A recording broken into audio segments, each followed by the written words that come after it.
Welcome to the Black Struggle. Please like and subscribe this story before diving into this. You have a camera in your office. The words came so quietly that Carter almost thought he imagined them. He looked up from his desk, his hands frozen over the keyboard. The only sound in the room was the faint hum of his computer and the ticking of the old clock on the wall. But then he saw her, Maya, standing in the doorway, half hidden like she wasn't sure if she should even be there. Carter blinked. "What did you say?" Her dark eyes lifted to him, steady but nervous. "There's a camera. Behind the painting. The one Vanessa gave you." Carter's gaze shifted to the canvas on the wall, a modern skyline painted in muted colors. Vanessa had brought it into his office weeks ago, insisting his workspace needed something softer. He remembered the way she had laughed when she hung it, teasing him about being too serious.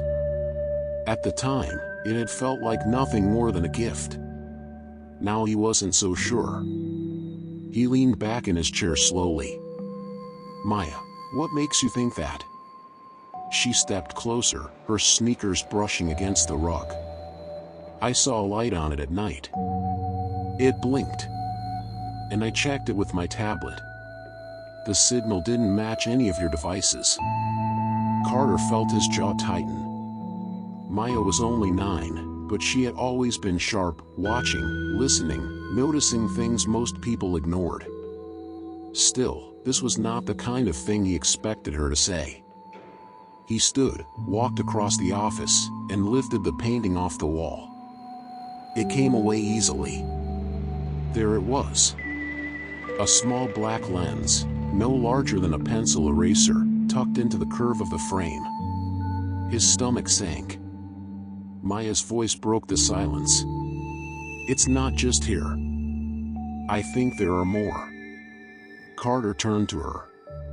She was gripping the arm of the chair, shoulders small, but her voice didn't shake. "Where?" he asked. "The living room. The den.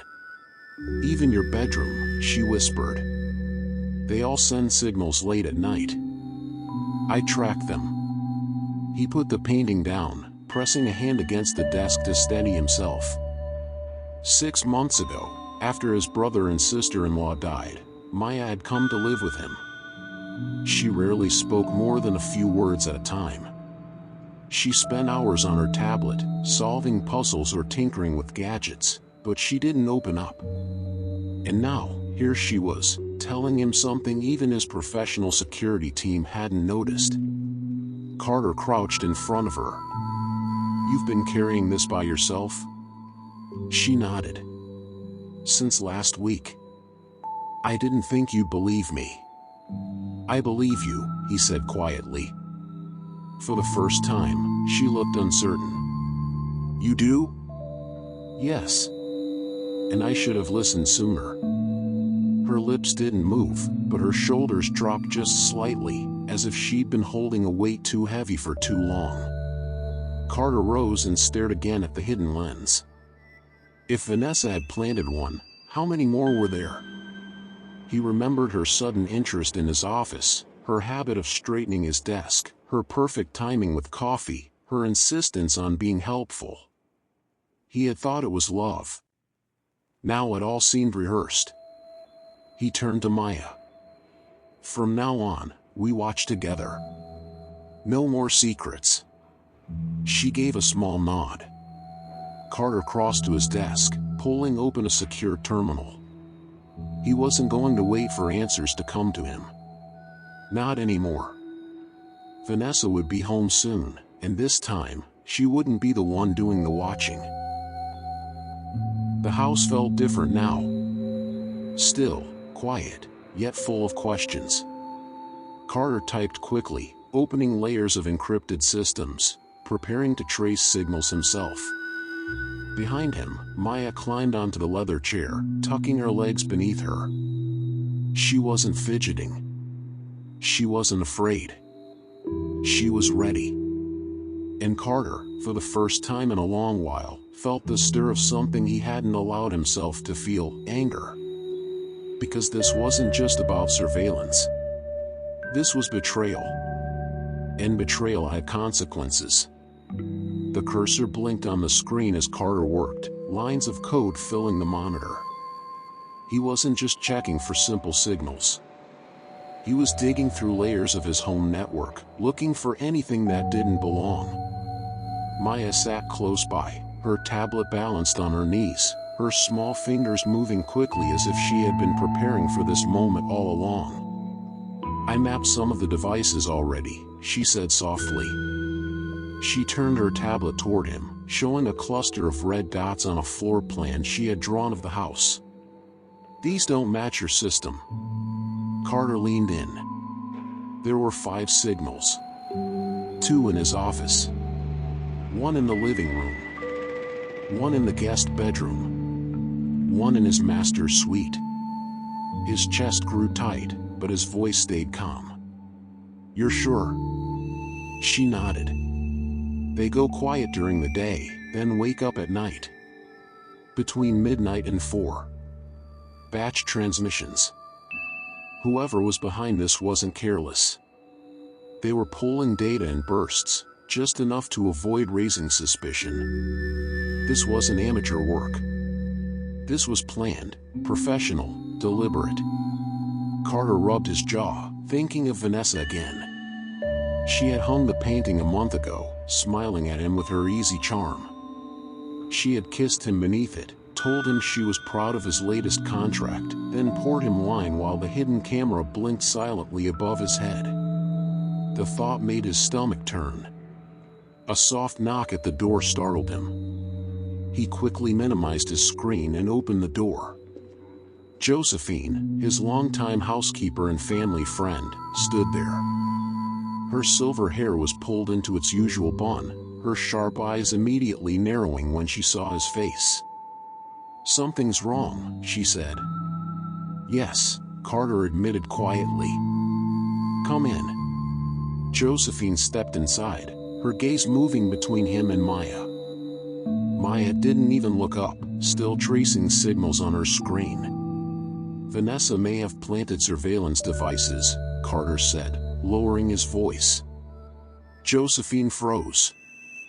"Where?" "Everywhere." Her lips pressed into a thin line. "I knew it. She lingers too much. She always seems to know things she shouldn't." She hesitated, then added, "And she's been spending time with Miles. More than you realize." Carter turned sharply. "Miles. His right hand, his best friend since college. What do you mean?" "He came by last week when you weren't home. Twice. Said he was checking paperwork. But I caught them whispering in the den. They stopped when they saw me." Carter's pulse ticked faster.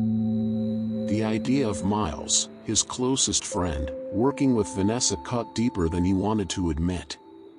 He clenched his jaw. "Thank you, Josephine. I need you to act normal when she gets home.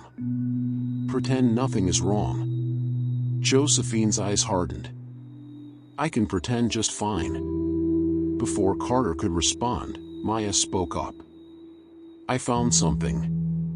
Both adults turned to her. She pointed at her tablet. "The cameras all connect to one place. A hub. It's not here. It's in the city." Carter walked over, studying the pulsing red mark on her map. It was tied to a storage building downtown. Whoever was pulling the data wasn't just nearby, they were running a controlled operation from outside. "You traced all this?" Carter asked. Maya shrugged. "I learned from watching you." Carter stared at her, a mix of pride and sadness rising in him. She was too young to be carrying this kind of burden, yet here she was, steady, unshaken. Before he could say more, the front door opened. He heard familiar footsteps, the sound of a soft laugh floating down the hall. "Vanessa." Carter's hand moved swiftly, closing the server panel and locking Maya's tablet in a drawer. Josephine straightened her blouse, her face slipping back into calm. Maya slipped off her chair and stepped quietly toward the side hallway, disappearing into the shadows. "Carter?" Vanessa called sweetly. "Where are you, love?" "In the office," he answered, his voice steady though his pulse wasn't. Vanessa appeared in the doorway, carrying takeout bags and a bottle of wine. Her smile lit up the room as if nothing in the world was wrong. "There's my genius," she said, leaning in to kiss his cheek. Carter let her. He didn't move away, didn't flinch. Not yet. She looked around the office, eyes scanning the room like she always did. "Smells like server heat in here. Working hard or hardly working?" "Just running diagnostics," he said smoothly. Her smile deepened. "Anything serious?" "Not really. I'll probably reset everything later." "Need help?" she asked lightly, tilting her head in that familiar way that once made him weak. He met her gaze. "You've helped enough." The words hung between them, heavy with a meaning she couldn't quite ignore. Vanessa laughed softly, brushing off the tension. "Well, if I didn't know better, I'd think that sounded pointed." Carter didn't answer. He just watched her, every detail, every gesture, knowing that behind her charm, behind her smile, lay something far darker than she would ever admit. Carter waited until Vanessa left the office with the food, humming to herself as if the world was perfectly fine. The second the door clicked shut, he let out a slow breath. Maya stepped out of a hallway shadow, her eyes fixed on him. "She touched the drawer," Maya whispered. He nodded. He had seen it too, the way Vanessa's hand slid casually across the desk, just above where the tablet was locked inside. She was checking. Testing. Making sure her secrets stayed secret. Carter sank into his chair, pinching the bridge of his nose. Vanessa wasn't just spying. She was confident. Comfortable. That meant she believed he had no idea. "We'll use that," he muttered. Maya tilted her head. "How?" "By letting her think she's winning." The hours that followed stretched into night. Carter stayed in his office, pretending to review contracts while actually combing through system logs.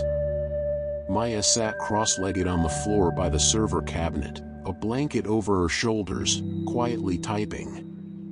At some point, Josephine brought them chamomile tea without a word, her steady presence grounding them.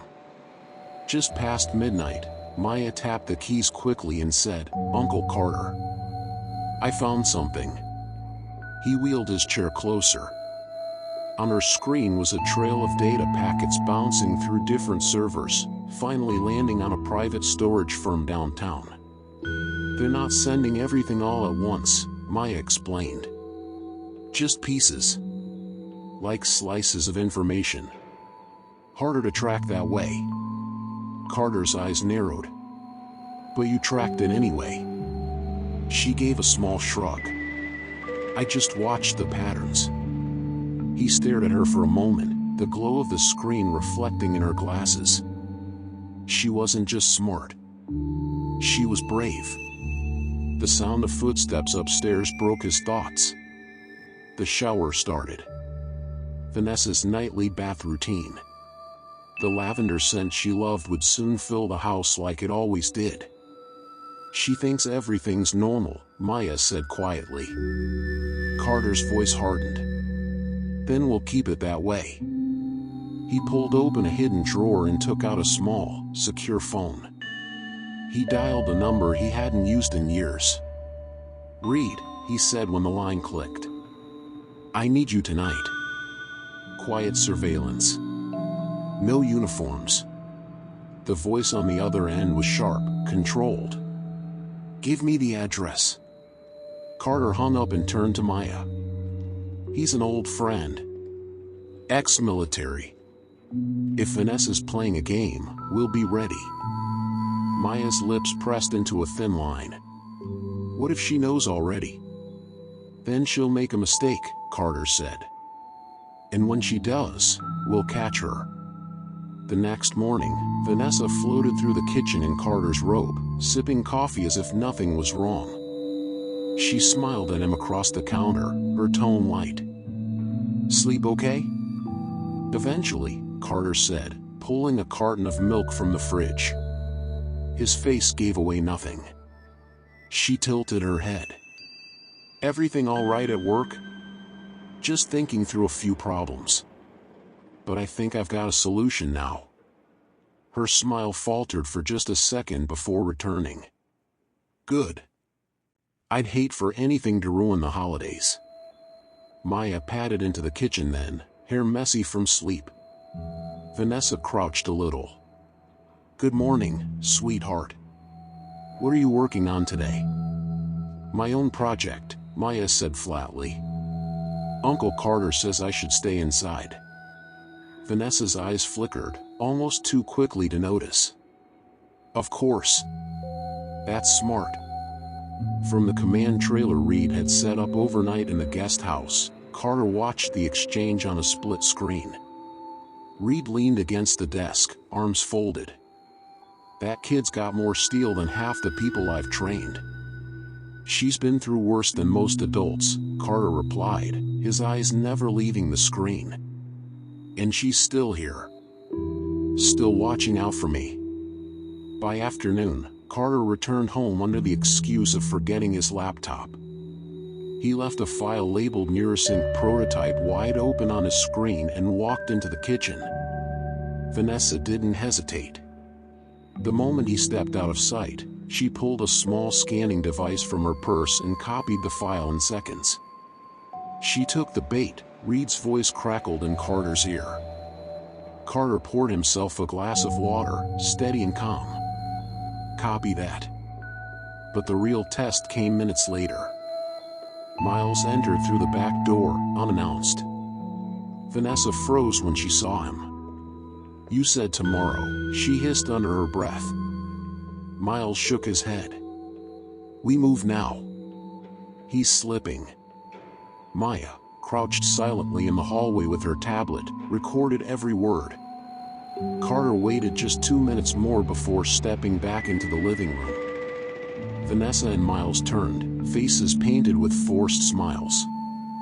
Didn't know you had company, Carter said lightly. Miles cleared his throat. Just thought I'd stop by, catch up. Carter poured another drink, his hand steady. Funny. I thought you were flying to DC tomorrow. Miles froze. Who told you that? Carter didn't answer. He simply raised his glass. Let's catch up then. Both of you. Sit. Vanessa hesitated, but something in Carter's voice left no room for choice. She sat on the edge of the chair, her smile tight. Miles lowered himself onto the sofa, trying to look relaxed, but Carter noticed the way his fingers drummed against his knee. A moment later, the office door opened again. Reed stepped inside with 2 men dressed in plain clothes, both armed though not obviously. They moved like shadows, quiet but impossible to ignore. Vanessa shot to her feet. What is this?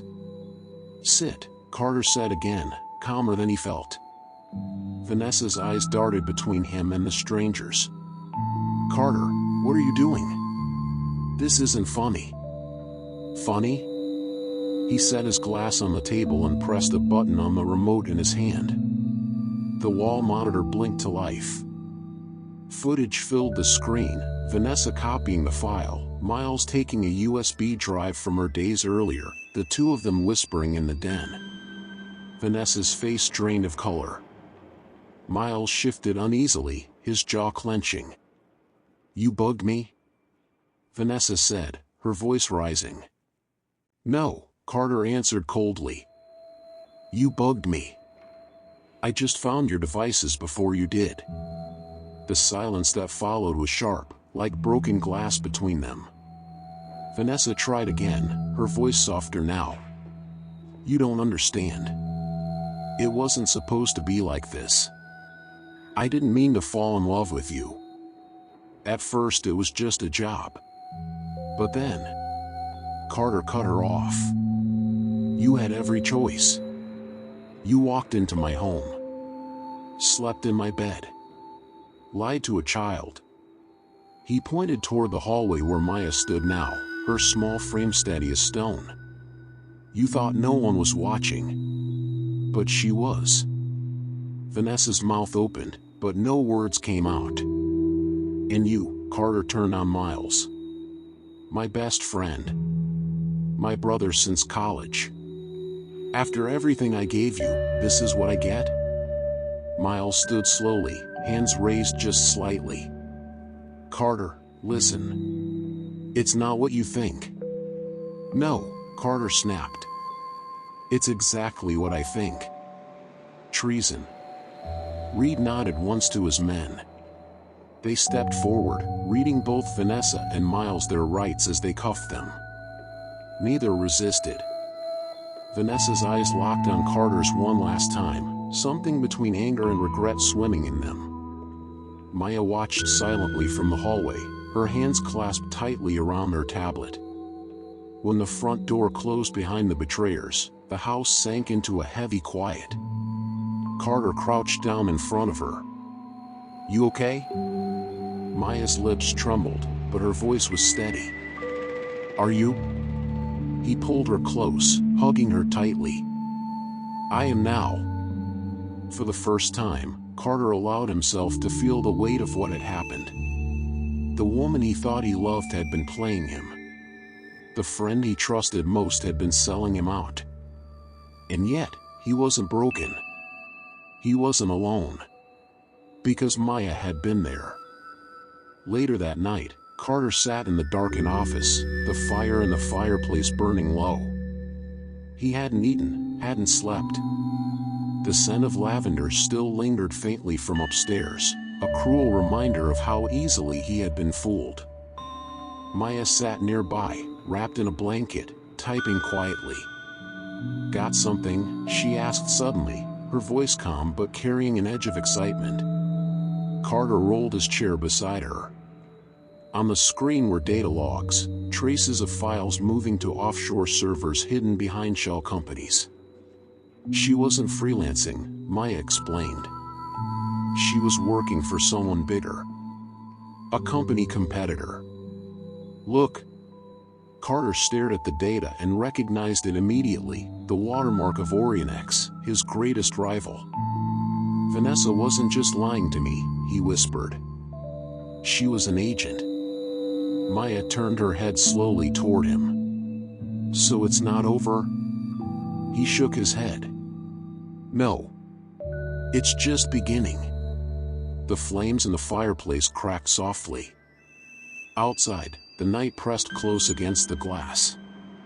Inside, the two of them sat together, surrounded by shadows of betrayal but bound by something stronger.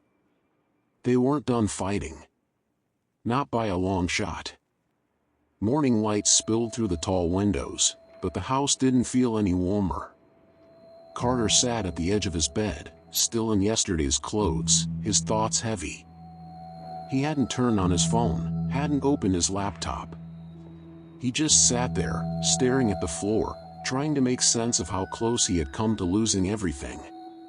A soft knock sounded on the door. Come in, he said quietly.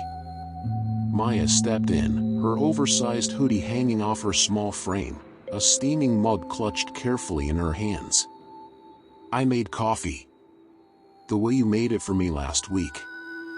He took the mug from her, brushing her fingers lightly. Thank you, sweetheart. She sat on the foot of the bed, swinging her legs gently. Is it over now? Carter let out a tired breath. I wish I could say yes. Taking them down doesn't mean it's done. There are others. Bigger ones. She nodded slowly, her eyes searching his. Do you trust anyone now? Carter looked at her, really looked at her. I trust you. The corners of her mouth lifted in the smallest smile. It was enough. Downstairs, Reed was already working, his team setting up a secure server in the study. When Carter joined him, Reed handed over a stack of documents. We dug into the transmissions. Vanessa and Miles were just middle players. There's someone higher. Someone who calls themselves Monarch. Carter's jaw tightened. So this goes deeper than we thought. Reed nodded grimly. Much deeper. Later that afternoon, Carter took Maya to a small diner he hadn't visited in years. They sat in a red vinyl booth, the clatter of plates and hum of conversation wrapping around them. The waitress recognized him, fussing over how long it had been. Maya just smiled politely and stirred syrup into her milk. Why didn't you tell me about the camera the first night you saw it? Carter asked once their food arrived. She poked at her pancakes. I thought maybe it was just security. And I didn't want to ruin things. You smiled when she was here. I didn't want you to think I was trying to take that away. Carter's throat tightened. Maya, no one should ever make you feel like you have to stay quiet. Not for me. Not for anyone. Her eyes flicked up, shining with something stronger than tears. Okay. That evening, back at the estate, Reed called Carter into the library. Pinned across a board were maps, emails, and financial records. He pointed to one connection. Monarch isn't just spying. They're building something bigger. A whole network, inside your company and outside. This wasn't just about stealing data. They were preparing to replace you. Carter studied the lines of connection, his expression hardening. Then we cut them out.